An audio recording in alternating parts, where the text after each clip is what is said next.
So 9వ నామము గుప్త నామము వమ నౌషధి. వమ నౌషధి అంటే ఏంటంటే సమస్త ప్రపంచమును మరల ఈశ్వరునిలో నుండి బయటికి పంపించే ప్రేరణా శక్తి కాబట్టి ఈమె వమన ఔషధి ఏమా అయినది. ఆమె కారణముగానే ఈశ్వరునికి నేనున్నానన్న సంకల్పం వచ్చింది. చూసారా? లేదా నీకు కనిపించదు, నీకు కూడా అంతే. రాత్రి నువ్వు పడుకున్నావు అనుకో, పొద్దున కళ్ళు తెరిచావంటే నేనున్నాను, ముందు నేను అనేది వచ్చేస్తుంది. అది అమ్మవారు చేస్తుంది. మనకెలా చేస్తుందో ఈశ్వరుడికి కూడా నేనున్నానని ఆ భావన చెప్పిస్తుంది, సంకల్పం చేయిస్తుంది. అంటే ఏంటంటే సమస్త ప్రపంచమును మరల ఈశ్వరునిలో నుండి బయటికి పంపించే ఈ సృష్టి ఈశ్వరుడి నుంచి బయటికి తీసుకురావటం, బయటికి పంపించే ప్రేరణా శక్తి. ఆయన మనసులో ఉన్నదంతా బయటికి తీయటం అన్నమాట. ఆ ప్రేరణ ఉంటే గాని ఆయన చెప్పడు విషయం. ఆ శక్తి ఆమె చెప్పి ఇస్తుంది అన్నమాట. ఏంటి మీ కోరిక అని. అర్థమైందా? ప్రేరణా శక్తి. కాబట్టి ఆమె వమన ఔషధి అయినది. ఆమె కారణముగానే ఆమె కారణముగానే నేనున్నాను అనే సంకల్పం ఆయనకి కలిగిస్తుంది, ఆయనకి వస్తుంది అని. వమన నౌషధి అంటే అదే సృష్టి సిద్ధులయ్య తిరోధాన వమన. ఏమా సమస్త ప్రపంచమును మరల ఈశ్వరునిలో నుండి బయటికి సృష్టి చేయటం. వమనం చేసిన తర్వాత ఇప్పుడు మనం సృష్టిలో ఉన్నాం కదా, సృష్టి స్థితి లయ నడుస్తోంది కదా. సృష్టి స్థితి లయ తిరోధాన వమన. ఆయన వమనం చేసేసాడు ఈశ్వరుడు. అంటే ఏంటంటే చివరికి ఈ సృష్టి అంతా మహాప్రలయంలో వెళ్ళినప్పుడు తర్వాత మళ్ళీ ఆయన సృష్టి అంతా కూడా ఆయనలో నుంచే బయటికి తీసుకొచ్చే ప్రేరణా శక్తి అమ్మవారికి ఉన్నది అని చెప్తున్నాడు. వమన నౌషధి అంటే అది. ఔషధి ఎందుకన్నారు అంటే మళ్ళీ ఏమిటో ఆ సంజీవని, చనిపోయిన ఊహలకి ఆ యొక్క సంకల్పాలకి ప్రాణం పోసేది, మళ్ళీ పనికి వచ్చే సంకల్పం. అవునా? మన సంకల్పాలు ఏ రోజుకి ఆ రోజే. కానీ ఈశ్వరుని సంకల్పము సృష్టంతా మళ్ళీ వమనం ఆయనలోకి వెళ్ళిపోయిన తర్వాత మళ్ళీ బయటికి తీసుకొచ్చే శక్తి ప్రేరణా శక్తి అమ్మవారు. నేనున్నాను అని మళ్ళీ అనిపిస్తుంది ఇంకో సృష్టిలో. అర్థమైందా? నిన్నేం చేశారు, ఇవాళ కూడా అదే చెయ్యండి అని అంటాం. గుర్తు రాలేదు అంటే ప్రేరణా శక్తిగా ఆమె గుర్తు చేయిస్తుంది. నేనున్నాను ఇప్పుడు గుర్తుకొచ్చింది. అవునా? మన్ని కూడా 4 దెబ్బలేస్తే ఏం జరిగింది చెప్పమంటే ఆ క్షణంలో దెబ్బలు తగిలిన తర్వాత గుర్తుకొచ్చింది అంటాం. అవునా? ప్రేరణా శక్తి అంటే అదనమాట. లేదా ఆయన యోగంలోనే ఉండిపోతాడమ్మా. నిరీశ్వరుడిగా ఉంటాడు, ఈశ్వరుడు కాడు. సృష్టి ఉండదు. సో సృష్టి వెళ్ళిపోయిన మహాప్రళయంలో మళ్ళీ ఆయన నుంచి వమనం అయిపోయినా కూడా మళ్ళీ సృష్టి స్థితిలయ్యే తిరోధాన వమనాలు. అర్థమైందా? జంబూద్వీపే భరతవర్షే భరతఖండే వైవస్వత మన్వంతరి అని అంటున్నామే, ఇది అంతా వెళ్ళిపోతుంది. ఈ కలియుగంతో మళ్ళీ కొత్త యుగం రావాలి. లేదు అంటే సృష్టే ప్రళయంలోకి వెళ్ళిపోయింది అంటే మళ్ళీ కొత్తది సృష్టి చేసే శక్తి అమ్మవారికి ఉంది. ఈశ్వరుల్లో మళ్ళీ కలిగిస్తుంది పరాశూన్యంలో. అర్థమైందా? మళ్ళీ ఆయనకు గుర్తుకొస్తుంది. పూర్వ సృష్టి ఇలా ఉండేది. శ్యామ వీళ్ళంతా ఉన్నారు, జయశ్రీ వీళ్ళంతా ఇప్పుడు అన్ని గుర్తుకొస్తాయి ఆయనకి. ఓహో, ఇప్పుడు నాకు అర్థమైపోయింది సృష్టి ఎలా చేయాలో అని చెప్పి ఆ సంకల్పంతో అమ్మవారు అదే సృష్టిని మళ్ళీ పునరావృతం చేస్తుంది. అంటే కర్మ పరిపాకం అయిన తర్వాత మళ్ళీ సృష్టి జరుగుతుంది అని. మనం పుట్టట్లేదు, చనిపోయి మళ్ళీ పుడుతున్నాంగా. కర్మ పరిపాకం అయిపోయింది ఈ జన్మకి. ఇక మళ్ళీ నెక్స్ట్ జన్మకి పునాదులు వేసేసుకున్నావు ముందే. రేపు ఏం చేయాలో ముందే తెలుసు మనకి. అవునా? నువ్వు చేసే పనులు బట్టే రేపు ఏంటనేది నీకే తెలిసిపోతుంటుంది. అట్లా అన్నమాట. ఏమ్మా? 10వ నామము అగ్నిదగ్ధ. అగ్నిదగ్ధ అంటే ఏంటంటే అగ్ని చేత కాంతిగా రూపొందినదని అర్థము. దగ్ధము కావడానికి అక్కడ నామరూపముల కంటే అతీతమైన వెలుగు కాబట్టి అగ్ని చేత దహించబడి అనగా ఈశ్వరుని సంకల్పము చేత ఆమె హింసించుకుని అంశలంశలుగా విభజించుకుని తన అఖండత్వాన్ని దగ్ధం చేసుకుని తాత్కాలికంగా సృష్టి నిర్మాణ కార్యక్రమానికి పూనుకుంటున్నది కాబట్టి ఆమె అగ్నిదగ్ధ. ఆ దృష్టితో తీసుకునవలెను. అంటే అగ్నిదగ్ధ అంటే ఏంటంటే ఎంత చక్కగా చెప్పాడమ్మా చూడండి. ఇది చాలా జాగ్రత్తగా వినండమ్మా. ఇదొక్కటి అర్థం చేసుకుంటే చాలు అమ్మవారి ప్రేమేంటో, నీ మీద ప్రేమేంటో నీకు తెలుస్తుంది. నేను ఎంత ఎంత ప్రేమతో నిన్ను జన్మ నీకిచ్చిందో అనేది చూపిస్తున్నాను. అంశలుగా వస్తున్నా.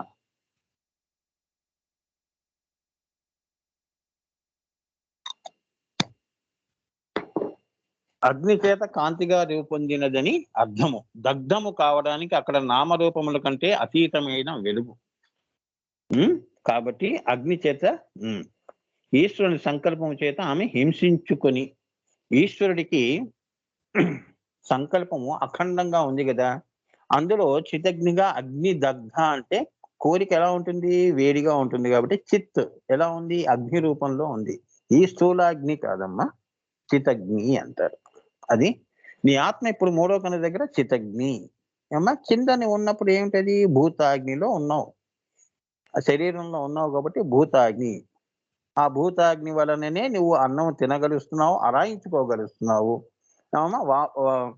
వాతాపిత్త కఫములు శరీరంలో ఉన్నాయి కాబట్టి ఏమా, ఇది భూతాగ్నులు. ఈ అన్ని అగ్నులకి పైన ఉన్నది చితగ్ని, ఆ రూపము. కాబట్టి ఆ తల్లి ఈశ్వరుని యొక్క కోరిక ఏదైతే సంకల్పం ఉంటుందో, తనని తాను అంత పెద్ద మహాచితగ్నిని అంశలంశలుగా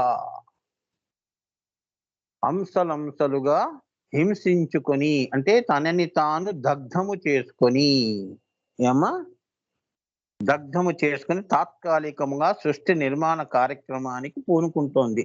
నిన్ను పుట్టించాలి అంటే ఆవిడ యొక్క అగ్నిలో నుంచి ఇంత చిన్న చితగ్ని తీసి నీ శరీరంలో పెట్టి ఆత్మగా భూమి మీద పంపిస్తోంది.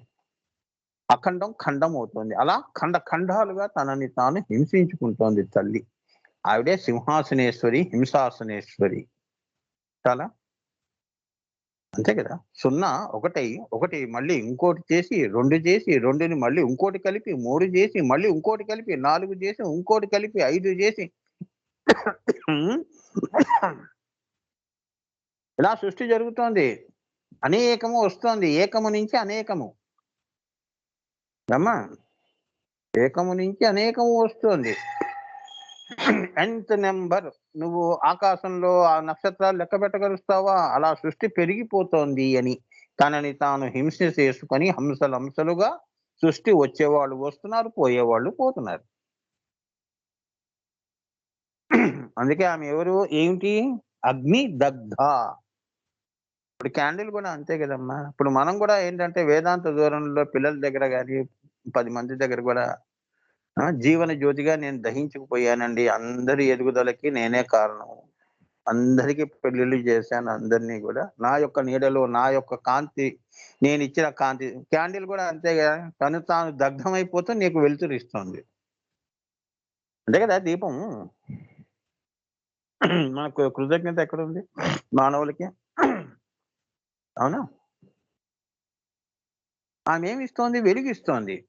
తమసోమ జ్యోతిర్గమయ ముచ్చోర్మ అమృతంగమయ అంటూ ఆమె ఏంటి? తనని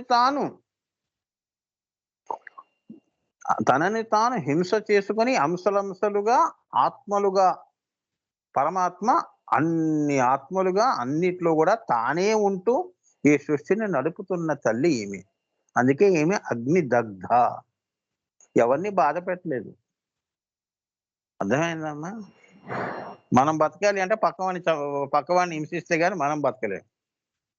కానీ అమ్మవారు తనని తాను, క్యాండిల్ కూడా అంతే కదా, తనని తాను కాల్చుకుంటుంది కానీ మన చేతులు కాల్చి వెలుగు ఇవ్వదుగా. మన చేతులు కాలుస్తుంది, అది కాల్చదుగా. అమ్మవారి దీపం కూడా చూడండి. అవునా?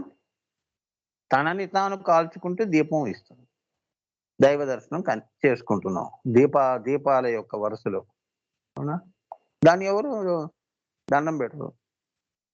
దేవుణ్ణే చూస్తారు కానీ దీపానికి దండం ఎవరు పెడతారు? అసలు చితగ్ని అదే. దీపం దర్శయామి అంటారు అమ్మా, దీపం దర్శయామి. సో దీపం అంత గొప్పది. దీపజ్యోతి అన్న శ్లోకం ఉంది కదా షోడశోపచార పూజల్లో, చదవండి. ఏదో నామమాత్రంగా దీపాన్ని ఇలా చూపించడం కాదు, అసలైంది అదే దీపమే. అందుకే ఆ దీపాలు ఎన్ని రకాలుగా ఉంటాయో టీవీలలోనూ అన్ని చెప్తున్నారు కదా, ఎన్ని రకాల నూనెలతో దీపారాధన చేయొచ్చు. అవునా? ఈ కార్తీక మాసంలో అన్ని చెప్తున్నారు. మంచిదే, మంచి ఆలోచనే. నీ భావంలో అది ఉంటే చాలు. వత్తులు ఎలా ఉన్నా, ఏ ఆకారంలో ఉన్నా, నేను పలానా కమల దీపమో లేకపోతే ఇంకేదో కొత్త కొత్త పేర్లు పెడుతున్నారు కదా, ఆ యొక్క దీపంతో నీకు చేస్తున్నాను తల్లి అంటే ఎదుగుదల దీపంలో లేదు, నీలో ఉంది, నీ భక్తిలో ఉందని తెలుసుకో నాయనా అని. అంటే నీ ఆలోచనలు, నీ యొక్క స్థితి, నీ దీపం తెలియపరుస్తుంది, నీ జీవితాన్ని తెలియపరుస్తుంది అది. అవునా? అందుకే ఇంటి ముందు ముగ్గు గాని, దేవుడి దగ్గర దీపం గాని పెట్టమని చెప్తారు. లేదా నువ్వేంటో పక్కవాడు టక్కని చెప్పేస్తాడు. అర్థమైందా? దీపం నీ గురించి చక్కగా చెప్తుంది, మౌనంలో చెప్తుంది. నువ్వు నోటితో చెప్పాలి. నేను ఇటువంటి వాడిని, నేను ఇన్ని చేశాను, అన్ని చేశానని చెప్పుకోవాలి గానీ, దీపం అలా చెప్పదు. ఏ రోజైతే నీ ఇంట్లో నువ్వు చక్కగా దీపం వెలిగించావో, కొందు కడగటం దగ్గర నుంచి కూడా హ్మ్. అమ్మవారి దగ్గర పెట్టావనుకో, అలానే ఈ కార్తీక మాసంలో గుమ్మం దగ్గర పెట్టాము అంటే, దేవతలొస్తారమ్మా.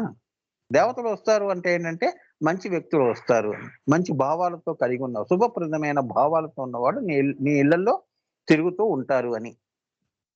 ఇంకా నీ భక్తి గొప్పది అయితే దృశ్యాదృశ్యంగా అమ్మవారు ఉన్న సపరివార దేవతలందరూ కూడా వచ్చి పోతూ ఉంటారు. సాయం సంధ్యా వేళలో అందరూ వస్తారు, చూస్తారు, దర్శనం చేసుకుంటారు, వెళ్తారు. నీ ఇంట్లో దేవతలు దండం పెట్టి వెళ్ళారంటే నీకెంత ఆనందం. నువ్వు చూడకపో అది వేరే విషయం. దీపం నీ కోసం కాదు, 10 మంది కోసం ఉన్నదే దీపం. అలా నీ జీవితాన్ని గడుపు అని ఆ దీపం తెలియబరుస్తూ ఉంటుంది. ఏమా? అభయం ఇస్తుంది ఆ దీపం అందరికీ, మీకే కాదు. మీ ఇంట్లో దీపం మీ వరకే అభయం కాదు, ఎవరు వచ్చినా కూడా వాళ్ళకి అభయం. ఎందుకంటే దానికి అర్థం చాలా పెద్దది. మన జీవితాలకు ఒక 3 ముక్కల్లో చెప్పొచ్చు కానీ, దీపాన్ని వర్ణించడం చాలా కష్టం. అది ఏ అగ్ని దగ్ధ, తనని తాను దగ్ధము చేసుకోవటం అంటే అంశ రూపంలో సృష్టి చేయటం అని. 11వ నామం కామవన, కోరికల యొక్క వనము. నీ హృదయము కోరికల యొక్క పూల వనము. హృదయస్థానం దేనికి? సంకల్పములకి, ఆలోచనలకి, ఊహలకి, కోరికలకి. సాకారం కాలేదని కొన్ని సాకారం అయ్యి కాకుండా ఉన్నవి కొన్ని పూర్తిగా అయినవి. ఆ పూర్తిగా అయినవన్నీ కూడా స్మృతుల్లోకి రావటం, అది తలుచుకుంటూ మనం బ్రతకటం, కాని దాని గురించి దుఃఖించటం, నోటి దాకా వచ్చి పోయిన దాని గురించి ఇంకా దుఃఖించటం. అవునా? ఇట్లా ఇది కామవన. ఈ కామవన అంటే ఏంటో గురువు గారు ఎలా చెప్తారో చూద్దాం. మొత్తం శ్రీచక్రం అంతా బిందువు దగ్గర వరకు వెళ్ళే వరకు కామవనం క్రిందే లెక్క. అష్టకోణ చక్రం వరకు కాబట్టి శ్రీచక్రం యొక్క పశ్చింతి మధ్యమ వైఖరి రూపముల యొక్క అష్టకోణమును నుండి భూపురత్రయ చతుర్ద్వార పర్యంతము ఉన్న శ్రీచక్రమును కామవనము అంటారు. నేను చెప్పాను కదా, భూపురములు అంటే మూలాధారం దగ్గర నుంచి అక్కడి వరకు ఇదంతా కామవనము అని. కామవన అంటే శ్రీచక్రము బిందువు దగ్గర, మొత్తం శ్రీచక్రం అంతా బిందువు దగ్గరకు వెళ్ళే వరకు కామవనం క్రిందే లెక్క అన్నాడు. ఒకటే మాట. అంటే మనం యోగము ధ్యానము చేసేటప్పుడు మూలాధారం నుంచి మన కుండలిని జాగృతం అయితే ఈ 9 వనములు అంతా కూడా కోరికలతోనే ఉంటుంది. సంకల్పము, సవికల్ప సమాధి, అమ్మవారిలో సాలోక్య సామీప్య సారూప్య సాయుధ్యాల వరకు కూడా ఇదంతా కామవనమే. ఈ వనాన్ని దగ్ధం చేసేది రుద్రగ్రంథి. అదే అమ్మవారి యొక్క అగ్నిదగ్ధ, అదే హరాగ్ని, రుద్రగ్రంథి విభేదిని అమ్మవారు. అక్కడ భూపురాలకి సంబంధించిన స్థూల కోరికలు ఇవన్నీ స్వస్వరూపానికి సంబంధించిన కోరికలన్నీ నశించిపోతాయి.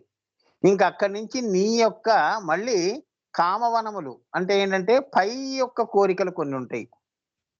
అవన్నీ కూడా బిందువు వరకు నిన్ను వెంటాడుతూనే ఉంటాయి. అర్థమైందా? మరి భూమి మీద ఉంటూ నాకు స్వర్గప్రాప్తి, ఇక్కడ దానాలు చేసుకుంటూ నాకు స్వర్గం వస్తుంది కదా, అందుకే దానం చేస్తున్నాను అంటే అది కూడా కామవనమే. అవునా? అమ్మవారిలో ఐక్యం కావటం కోసం ఇవన్నీ చేస్తున్నాను స్వామి అంటాం కూడా. ఏదైనా కూడా గురువుగారు ఒకటే మాటలో ఏం చెప్పారు, మూలాధారం నుంచి నువ్వు అమ్మవారి దాకా కూడా నీకు కామవన. ఈమెయే ఆ రూపంలో ఉంటుంది కాబట్టి ఈమెకి అమ్మవారికి కామవన అని పేరు. అమ్మ కృప ఉంటేనే గాని ఈ వనములు, ఈ శ్రీచక్రములు, ఈ భూపురాది రేఖల నుంచి బిందువు దాకా నీవు యోగా మార్గంలో ప్రయాణం చేయలేవు అని. అవునా? అర్థమైందా కామవన అంటే?